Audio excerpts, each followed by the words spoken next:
Oh Rebecca? C'était toi? Oui, c'est moi, ma copine Ophélia. Assis-toi ma bestie. Je t'assure que j'avais pensé à toi juste avant que tu n'arrives. Les vrais amis sont ainsi faits.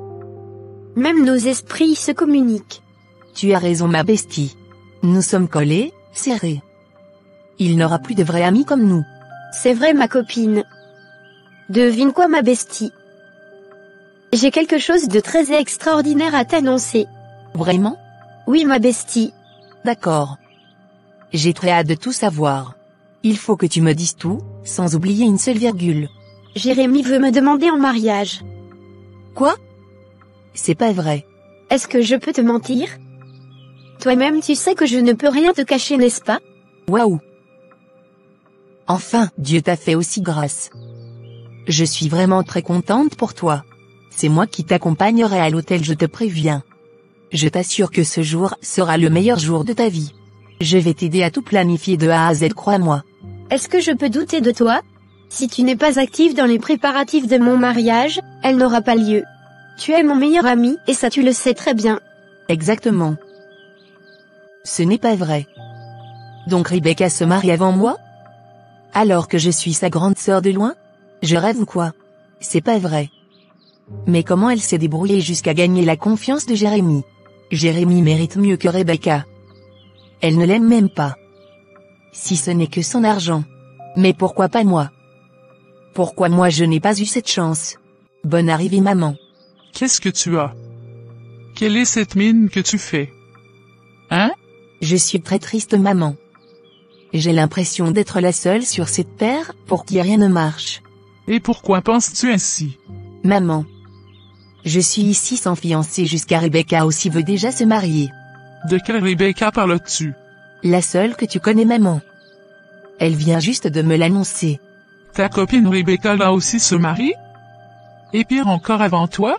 Mais qui veut épouser celle-là? Elle n'a aucune valeur. Ce n'est pas possible. C'est la vérité maman. Et l'homme qui veut l'épouser vient d'une famille très fortunée. Je ne sais pas pourquoi moi je n'ai pas eu cette chance. Pourtant nous sommes toujours ensemble. Je ne sais pas comment elle fait pour attirer de tels hommes. Calme-toi ma fille. Il n'est jamais trop tard. Arrête de te morfondre pour de rien. C'est juste une demande en mariage. Rien ne prouve que cela aura vraiment lieu. Tout peut basculer à la dernière minute.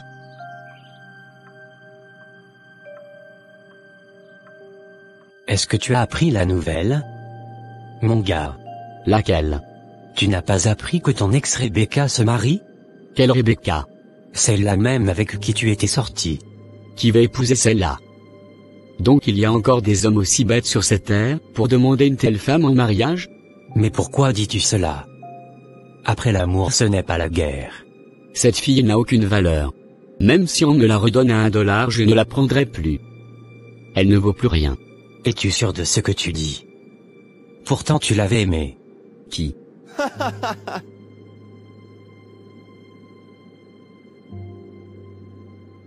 Tu me vois aimer ça là? Je l'avais juste bien Mugu recto, et verso. Elle était même tombée enceinte de moi plusieurs fois et je l'avais fait avorter. C'est la preuve que je ne l'aimais pas. C'est de mon Rebecca que ces hommes parlent ainsi? Mais c'est pas vrai. Dans quoi mon fils veut s'engager?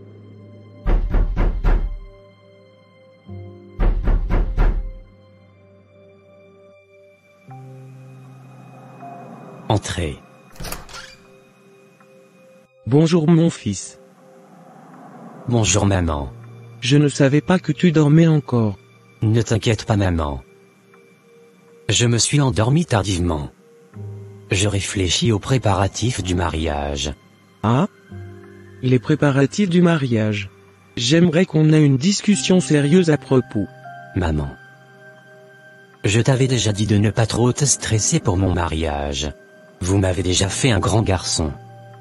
Grâce à vos éducations et tout ce que vous avez investi sur moi, je suis devenu un homme stable financièrement.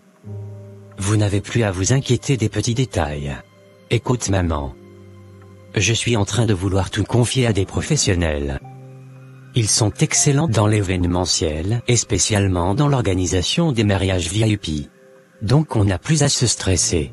Ce que j'ai à te dire n'a rien à voir avec tout ça. Je vais t'attendre au salon. Qu'est-ce que maman a à me dire de si sérieux? Elle a l'air vraiment sérieuse. Me voici maman. Tu peux parler. Tu n'épouseras plus cette fille. Tu parles de qui, ou de quoi maman? Je parle de Rebecca, ta fiancée bien sûr. Mais pourquoi ce changement d'avis brutal maman? N'est-ce pas Rebecca ta chouchoute? Le cas. Et ce ne le sera plus jamais. Oh. Maman. Mais qu'est-ce qui se passe? Tu veux tout savoir? Laisse-moi te le raconter. Claire avait rapporté à son fils tout ce qu'elle avait entendu dans le bus. Déterminée à obtenir des informations fiables, elle n'avait pas hésité à s'approcher des deux hommes à l'arrêt du bus pour recueillir davantage de détails. Avec habileté et persévérance, elle avait obtenu des précisions et des preuves, qui lui avaient été fournies sur un plateau d'argent, rendant son récit encore plus convaincant. Le mariage de Rebecca est en péril. Elle, qui croyait avoir trouvé l'homme de sa vie, découvre avec amertume qu'elle s'est peut-être trompée. Est-ce le passé de Rebecca qui revient la hanter, ou un coup du sort qui bouleverse son bonheur? Merci beaucoup mon amour pour cette soirée que tu m'offres encore. Je suis sincèrement reconnaissante pour tout ce que tu fais pour moi. Je t'aime Jérémy et je suis heureuse quand je suis avec toi. Mais ce n'est plus réciproque. Mais arrête tes blagues chérie. Je sais que tu es comique et taquin. J'aime bien. Qui blague? C'est fini entre nous. Quoi? Jérémy. Mais qu'est-ce que tu me fais là? Nous sommes à quelques jours de notre mariage. Arrête tes caprices. Je ne veux plus de toi. Bonne journée. J'ai déjà payé la table. Jérémy. Jérémy? Tu pars vraiment? Mon Dieu. Mais qu'est-ce qui m'arrive? Est-ce que je rêve ou quoi? Hier encore, on passait un merveilleux moment ensemble. Et aujourd'hui, il ne veut plus de moi. Qu'ai-je bien pu faire de si grave? Bonsoir maman. Bonne arrivée ma fille. Mais qu'est-ce qu'il y a? Jérémy vient de rompre avec moi maman. Comment ça? Comment est-ce possible? Ou bien je ne t'ai pas bien entendu? Il a mis fin à notre relation ce soir même pendant que nous étions en plein dîner. C'est quoi cette comédie? Es-tu sûr qu'il ne blague pas par hasard? Vous êtes juste à quelques jours du mariage et les préparatifs déjà en cours. Ce que tu me dis n'a aucun sens. C'est pourtant le cas maman. Mais qu'est-ce qu'il t'a reproché concrètement? Tu as fait quoi? Je n'en ai aucune idée maman. Il s'est simplement levé au restaurant, devant tout le monde, et m'a dit que tout était fini entre nous avant de partir sans autre explication. Donc il t'aurait amené au restaurant juste pour t'humilier? Ça n'a aucun sens. Tu dois chercher à savoir ton tort. Il ne peut pas te laisser tomber à la veille de votre mariage. C'est trop facile cette histoire. Comment tiens-tu le coup mon fils? J'ai tellement mal maman. Tout ce que j'ai découvert sur Rebecca me brise le cœur. Jamais je n'aurais imaginé qu'elle me cachait un passé aussi sombre, et encore moins qu'elle continuait à me tromper avec d'autres hommes, alors que je lui faisais pleinement confiance. Quelqu'un sonne. Est-ce qu'on espère quelqu'un? Non maman. Mais je pense que ça doit être Rebecca. Puisqu'elle m'appelle depuis, mais je ne décroche pas. Qu'est-ce qu'elle vient chercher ici encore? Elle ose venir dans notre maison après tout le mal qu'elle t'a fait? C'est sûr que c'est elle. J'irai lui ouvrir la porte, pour attendre ce qu'elle a à nous dire. Sincèrement je n'ai pas envie de la voir. Je te comprends mon fils. Mais laisse-moi la mettre à sa place. Bonjour maman. Oui bonjour. Qu'est-ce qu'il y a? Tu fais quoi encore ici? J'aimerais parler à Jérémy maman. Me parler de quoi? Nous n'avons plus rien à se dire. J'aimerais te présenter mes excuses Jérémy. Je ne sais pas ce que j'ai fait pour que tu aies ces comportements envers moi. Mais j'aimerais bien me faire pardonner et aussi connaître mon tort pour m'améliorer. Quoi? Je n'ai plus rien à faire avec toi. Je te laisse avec ta conscience. S'il te plaît Jérémy. C'est dans sa bouche que tu veux manger ton piment? C'est à mon fils de te rappeler que tu es une prostituée de renommée? Prostituée de renommée? C'est grave ce que vous me dites belle-mère. Sacrilège. C'est qui ta belle-mère? D'ailleurs sors d'ici. Femme sans vergogne ni valeur. Va demander tes explications à tes amants. Ils te diront le nombre de grossesses que tu avais avortées. Prostituée. Je ne me suis jamais prostituée, ni me faire avoir tes belles-mères. Tu continues de répondre à ma maman. Sors d'ici, tu n'entends pas? Rebecca fut chassée ce jour de la maison de Jérémie comme une mendiante. C'était son pire cauchemar. Renvoyée de la maison de son fiancé à quelques jours de son mariage, c'était triste et très humiliant. C'est fini maman. C'est fini. Jérémie m'a vraiment lâché. Mon Dieu. Mais qu'est-ce que tu as fait de si grave? Lui et sa maman m'ont traité de prostituée et m'ont accusé d'avoir avorté. Comment peuvent-ils t'accuser à tort alors que tu t'es préservé pour leur fils tout ce temps? Moi-même je ne comprends plus rien maman. S'ils ne connaissent pas ta valeur, c'est qu'ils ne te méritent pas. Essuie tes larmes et avance. L'homme qui est pour toi va venir un jour par la grâce de Dieu. D'accord maman. Donc c'est vrai? Jérémie aussi a osé te faire ça? Je ne crois pas mes oreilles. Je t'avais toujours dit de te méfier des hommes. Ils sont tous pareils. Que des sardines sans tête. Ce sont des méchants ces hommes. Il m'a vraiment brisé Orphelia. Jérémie a gaspillé mon temps et mon énergie pour rien. Alors que je suis une femme et je vieillis. Si tu dis que toi tu vieillis, tu veux que moi je dise quoi? Ne me dis pas que c'est pour cette histoire que tu t'es coiffée et démaquillée comme ça. Arrête de pleurer pour un homme. Tu dois te ressaisir et mieux prendre soin de toi. D'accord, j'ai entendu. D'ailleurs j'avais rencontré ton ex-coach Joe. Il a demandé d'après toi. Est-ce que tu sais qu'il est toujours célibataire sans enfant? Ah d'accord. Dieu fera pour lui aussi un jour. Peut-être que c'est toi la femme de sa vie. Quoi? Qu'il a cherché la femme de sa vie ailleurs. Parce que moi je ne suis pas intéressée par un homme qui avait essayé de me VOL. Il t'aimait pourtant Rebecca. Il m'aimait en voulant prendre ma virginité avant le mariage, et le pire encore sans mon consentement. C'est un démon et je ne veux plus de lui dans ma vie. Ne sois pas aussi compliquée Rebecca. Tu disais que tu as quelque chose à me dire depuis Julie. Mais tu ne me dis jamais rien. Qu'est-ce que c'est? Je n'aimerais pas te donner de la peine ma collègue Rebecca. Après réflexion je me suis dit que ce n'est pas nécessaire de t'en parler. Ça te fera plus de mal que de bien. Comment ça? Qu'est-ce que tu auras à me dire, qui me ferait du mal? Laisse tomber ma collègue. Ce n'est pas important. S'il te plaît parle-moi. Bon. Comme tu insistes, on en parlera après le boulot. D'accord. Ok je t'écoute Julie. Parle-moi. Jérémie sort déjà avec une autre femme, et je pense même qu'il épousera cette fille dans quelques jours, si mes oreilles ne m'avaient pas trompé. Qu'est-ce que j'ai à faire de cette information? Si Jérémie se marie, bonne chance à lui. Je ne sais pas en quoi cela m'est utile. Sans te mentir, je ne voulais même rien te dire, ma collègue. Puisque ce ne sont pas mes oignons. Mais après quand j'ai découvert celle avec qui il sort, cela m'avait fait un choc. Et c'est qui cette personne? Toi? Tu n'as pas trouvé mieux ailleurs? Il s'agit d'Orphelia. Est-ce que je la connais? Cette Orphelia? Comment tu ne la connais pas? N'est-ce pas ta meilleure amie? Qu'est-ce que tu me racontes, Julie? Tu parles de ma bestie? La meilleure amie de ma vie. Elle a pris ton fiancé.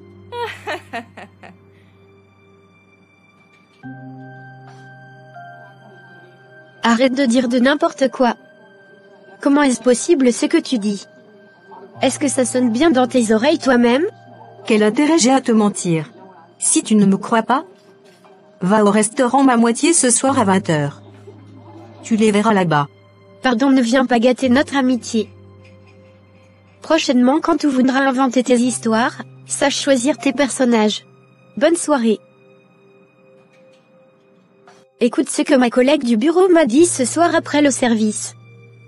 Penses-tu aussi que ma meilleure amie Orphelia peut me faire cela? Comment pourrons-nous en avoir la certitude si tu refuses d'aller vérifier? Si j'étais à ta place, j'irais vérifier l'information que m'a donnée ma collègue avant de porter un quelconque jugement. Tu n'as pas tort maman.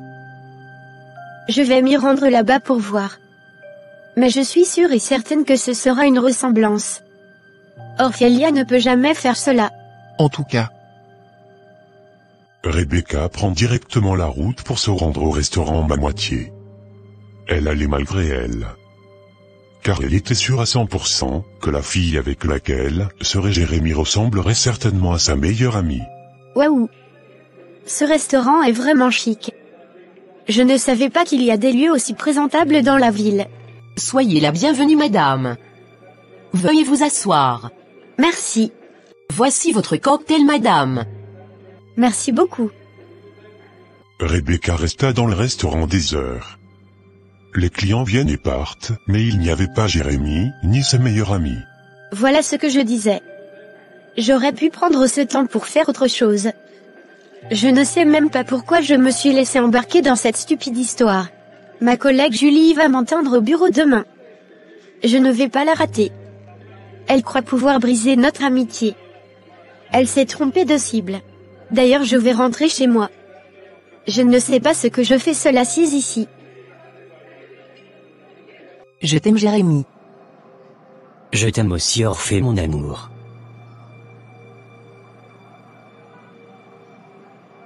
Mon Dieu. Qu'est-ce que je vois là-bas? Ophélia? Rebecca. Je ne crois pas mes yeux. Donc c'était vrai. Qu'est-ce qu'il y a? Hein? Mais c'est Rebecca qui vient de nous voir. Et puis après? Dois-je demander sa permission avant de sortir avec toi? Ou bien est-elle mon ange gardien? Tu as raison mon amour. On n'a de compte à rendre personne. Exactement. Viens dans mes bras. Ne calcule même pas celle-là.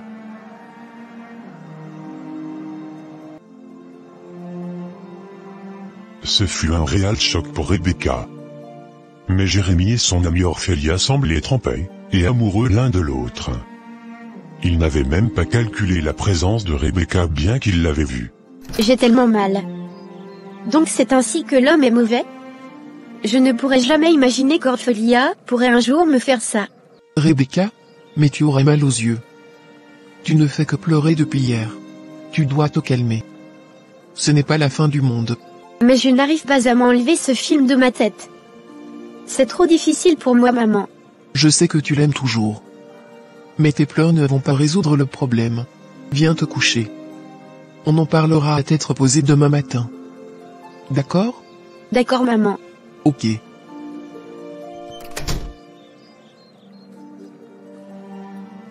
Après la trahison de Jérémie et Ophélia, Rebecca a traversé une période sombre. Mais sa foi en Dieu et sa détermination à aller de l'avant l'ont aidé à se relever. Son engagement envers Christ lui a permis de transformer sa douleur en force, et elle a retrouvé sa paix intérieure. Quelques années plus tard, elle rencontre un homme vertueux, patient, aimant, avec qui elle se marie. Leur union est une bénédiction, basée sur des valeurs solides, la communication et le respect mutuel. Rebecca trouve en cet homme un soutien spirituel et moral, et leur couple devient un exemple d'amour véritable. Chérie devine qui vient de m'appeler.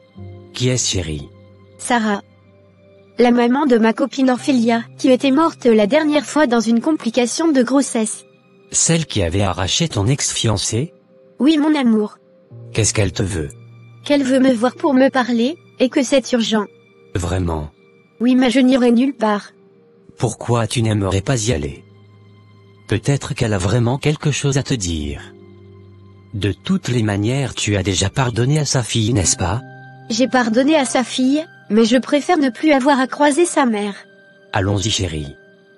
Reste humble. Allons voir cette dame ensemble. Laisse-moi t'accompagner. Ok. Arrivée dans la maison de Sarah, Rebecca et son mari apprennent qu'elle était même hospitalisée depuis une semaine. Ils se sont donc rendus directement à l'hôpital pour la visiter. Oh? Maman Sarah. Qu'est-ce qui vous est arrivé comme ça? J'ai fait un AVC. Aujourd'hui, je n'ai plus de mobilité dans mes jambes. Je ne pourrai plus jamais marcher. Oh. Je suis vraiment désolée. C'est vraiment triste. Ne vous plaignez pas trop pour moi. Je mérite ce qui m'est arrivé. Pourquoi dites-vous cela maman? Si c'est pour les soins, nous pouvons vous aider moi et mon mari. Vous n'êtes responsable de rien. Si ma fille. J'en suis responsable. Je ne peux plus vivre avec ce poids sur ma conscience. Ma fille, Ophélia, n'est plus. Elle est partie en laissant derrière elle un héritage de douleur et de regrets. Et moi, je paie le prix de mes erreurs chaque jour. Qu'essayez-vous de dire? Tout ce qui t'est arrivé, Rebecca. La rupture de ton mariage avec Jérémie, les accusations, les humiliations. Tout était de notre fait. Ophélia et moi avons orchestré tout cela. Quoi? Vous plaisantez, n'est-ce pas? Non, Rebecca. Je dis la vérité. J'ai emmené Ophélia voir un marabout pour qu'il envoûte Jérémie. Nous voulions qu'il te déteste et qu'il tombe amoureux d'Ophélia. Et cela a fonctionné. Vous avez brisé ma vie pour ça? Vous avez manipulé Jérémie et détruit tout ce que j'avais construit. C'est pas vrai. Calme-toi, chérie. Je sais. Je sais que c'est impardonnable. Mais ce n'est pas tout. Nous avons payé des hommes pour créer de fausses preuves contre toi, pour faire croire que tu étais une prostituée et que tu avais avorté. Nous avons utilisé ces mensonges pour convaincre la mère de Jérémie de s'opposer à votre union. Comment avez-vous pu faire cela? Tout ça pourquoi? Par jalousie. Ophélia ne supportait pas de te voir heureuse. Et moi, je voulais tout ce qu'il y avait de mieux pour ma fille, peu importe le prix. Mais regarde où cela nous a menés. Ma fille est morte dans la douleur, et moi, je suis paralysée. Je vis dans le remords chaque jour. Vous avez détruit mon passé. Mais vous ne détruirez pas mon avenir. Rebecca. Je ne demande pas que tu m'acceptes. Je veux juste que tu me pardonnes. Je sais que je ne le mérite pas, mais s'il te plaît, accorde-moi cette grâce. Vous me demandez l'impossible, Madame Sarah. Pardonner une telle trahison, c'est au-delà de mes forces humaines.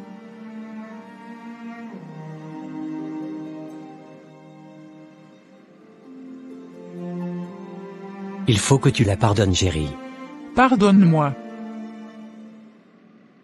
Ok, je vous pardonne. Je choisis de vous pardonner. Pas pour vous, mais pour ma paix intérieure et pour mon salut. Infiniment merci, Rebecca. Vous ne savez pas à quel point ces mots signifient pour moi. Que Dieu vous bénisse et qu'il protège votre couple. Que plus rien ne vous sépare. Amen, Madame Sarah. Prenez soin de vous, Madame Sarah.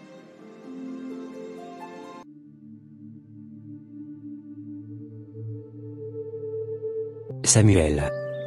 J'ai enfin trouvé l'idée qui pourrait changer ma vie. Une entreprise de livraison rapide, mais avec un concept unique, qui mêle technologie et écologie. J'y crois vraiment. Waouh!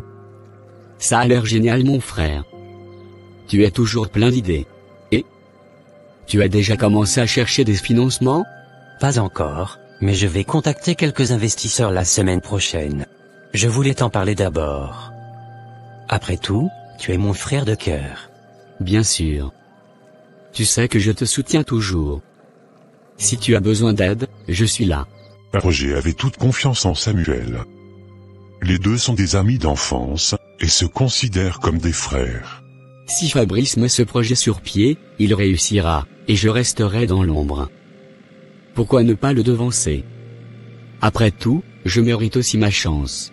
Il faut que je sois plus habile et dynamique dans cette histoire. D'ailleurs, j'ai plus de contacts et de relations que lui. Bonjour Monsieur Dupont. Samuel Dessous, au téléphone. Oui, le même. Je voulais vous parler d'un projet extrêmement prometteur que j'ai en cours. Ok. Waouh.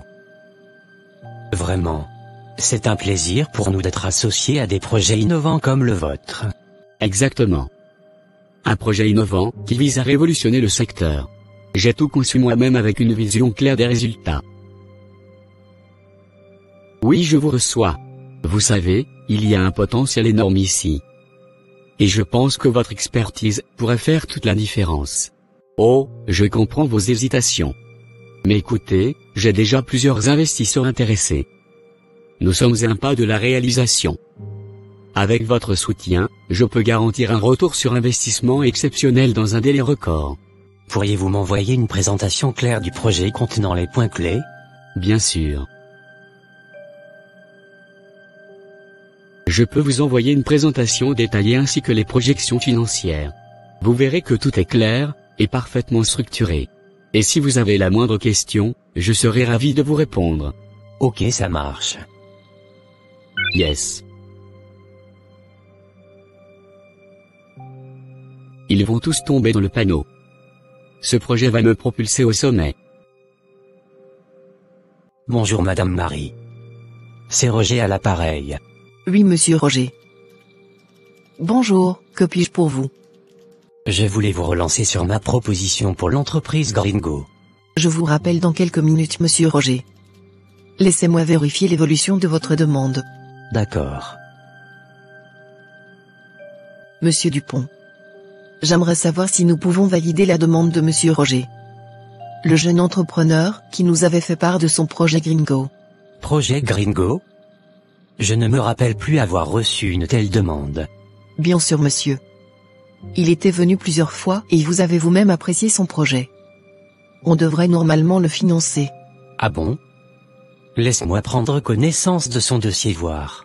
Assis-toi. D'accord. Ce n'est pas faux. J'ai bien vu le dossier de monsieur Roger. Mais je pense qu'il n'a pas la chance. On ne pourra pas financer son projet. Oh, vraiment? Monsieur Roger me semble quand même correct et de bonne foi. Nous venons déjà de financer un projet pareil. C'est juste les noms qui diffèrent. Ce sera un gaspillage de ressources si nous nous engageons encore dans un autre projet similaire. En plus, l'autre postulant est plus convaincant que monsieur Roger. Je pense qu'on fera bonne affaire avec lui. Ok. Allô, monsieur Roger? Oui madame, je suis là. Je suis désolé, monsieur Roger. Nous avons déjà été contactés par quelqu'un d'autre pour ce projet. Nous ne pourrons pas financer deux entreprises similaires. Quoi? Comment ça? Quelqu'un d'autre?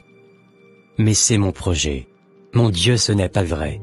Roger comprit rapidement que quelqu'un avait trahi sa confiance. Déterminé à comprendre, il commença à mener son enquête. Merci beaucoup pour le dîner, Roger. Je t'en prie. Tu es le meilleur ami et frère que je n'avais jamais eu. Pourquoi tu volais mon projet? Samuel. Oh. Tu pensais que je n'allais pas m'en rendre compte? Je voulais juste essayer. Je pensais que tu n'étais pas encore prêt. Pas prêt? C'est ça ton excuse? Tu étais censé être mon frère, pas mon rival. Je suis désolé, Roger. Je ne sais pas ce qui m'a pris. Je ne supportais pas de te voir réussir pendant que moi je stagne. Ce n'est pas vrai. Depuis ce jour, la relation entre les deux frères s'était glacée. Roger, blessé par la trahison de Samuel, avait choisi de prendre ses distances. Malgré un semblant de regret affiché par Samuel, il continua pourtant à exploiter le projet volé. Le succès qu'il obtint fut aussi rapide qu'éphémère. Comme le dit si bien le proverbe, le bien mal qui ne profite jamais. Un matin, Samuel se réveilla pour constater l'effondrement de son entreprise. Les dettes s'étaient accumulées, les contrats s'étaient envolés, et plus rien ne fonctionnait. Il se retrouvait au bord du gouffre, seul face aux conséquences de ses actes. C'est dans ce chaos qu'il commença à réaliser la gravité de sa trahison et l'importance d'une réconciliation. Dans quoi j'ai mis ma tête comme ça? Un policier? Samuel Dossou. Oui, c'est moi. Que voulez-vous? Nous avons un mandat d'arrêt contre vous pour fraude, non-respect des contrats et détournement de fonds. Veuillez vous lever et nous suivre. Attendez. Il doit y avoir une erreur. Je peux tout expliquer. Je suis en train de régler les dettes. Donnez-moi un peu plus de temps. Du temps? Vous avez déjà eu suffisamment de temps, Samuel. Nous avons tout perdu à cause de vous. Vous avez détruit nos investissements par votre incompétence et votre malhonnêteté. Vous avez signé des contrats que vous n'avez jamais respectés. Vos jours de liberté sont terminés. S'il vous plaît. Donnez-moi une chance. Je vais tout rembourser, je vous le promets. Samuel Dossou, vous êtes en état d'arrestation pour fraude et détournement de fonds. Vous avez le droit de garder le silence. Tout ce que vous direz pourra être retenu contre vous devant un tribunal. Vous avez le droit à un avocat. Si vous n'en avez pas, un avocat vous sera fourni par l'État. Dossou, tu as une visite. Samuel. Je ne sais pas par où commencer, j'ai tout détruit. Ton projet, ta confiance, notre amitié. Tout. Je suis désolé du fond du cœur. Samuel, ce que tu as fait m'a profondément blessé. Tu as trahi non seulement mon amitié, mais aussi ma vision et mon travail. Cependant, je ne suis pas ici pour te condamner. Merci. Merci Fabrice. Je ne mérite pas ton pardon. Mais merci. Ne me remercie pas Samuel. Prouve-le. Change. Mais sache une chose. Notre amitié ne sera plus jamais comme avant. La confiance, ça se gagne avec le temps et les actes. Pas seulement avec les mots. Prends ce temps pour réfléchir Samuel. Ce n'est jamais trop tard pour changer, mais le vrai changement commence par une sincère repentance. Le pardon est une force, mais il ne gomme pas les conséquences des actes. Apprenons à bâtir avec intégrité, car ce que l'on sème, on le récolte toujours. Cette animation met en lumière une vérité douloureuse mais universelle. Les plus grandes trahisons viennent souvent de ceux, en qui nous plaçons une confiance aveugle. À travers les histoires de Rebecca et Roger, nous découvrons les conséquences amères d'un excès de confiance envers des personnes qui ne méritaient pas cette place dans leur vie. Il est donc essentiel de faire preuve de discernement dans le choix de nos confidents, car tout le monde n'a pas à cœur notre bien-être. Il y a une sagesse dans le silence. Lorsque nous avons des projets sensibles ou des rêves à réaliser, il est crucial de rester prudent quant aux personnes à qui nous les confions. Tout comme Jésus nous l'enseigne à travers son propre exemple, il a choisi soigneusement ses confidents, bien qu'il ait aussi été trahi par Judas. Cela nous rappelle que l'homme est faillible, et même ceux en qui nous avons confiance peuvent céder à l'envie ou à la jalousie. La Bible nous avertit. Ne donne pas tes perles au pourceau, de peur qu'il ne les foule aux pieds, qu'il ne se retourne et ne te déchire. Ainsi parle l'Éternel, maudit soit l'homme qui se confie dans l'homme, qui prend la chair pour son appui et qui détourne son cœur de l'Éternel. Ces versets nous rappellent que notre confiance ne doit pas être placée dans les hommes, mais en Dieu, car lui seul est fidèle et digne de porter nos espoirs et nos projets. Confie-toi en l'Éternel de tout ton cœur, et ne t'appuie pas sur ta sagesse. Reconnais-le dans toutes tes voies, et il aplanira tes sentiers. Que ces récits nous rappellent l'importance de la prudence, du silence et du discernement dans nos relations. Apprenons à confier nos projets à Dieu avant de les révéler aux hommes. Plaçons notre confiance en celui qui ne nous trahira jamais. Et n'oublions jamais que, même après les trahisons les plus cruelles, le pardon et l'amour en Christ peuvent nous libérer et nous restaurer. Merci d'avoir suivi cette animation. Partagez vos réflexions dans les commentaires et abonnez-vous pour ne rien manquer. Moi je me confie en Jésus, le seul qui ne déçoit jamais. Et vous? En qui placez-vous votre confiance? À très bientôt dans la partie commentaires.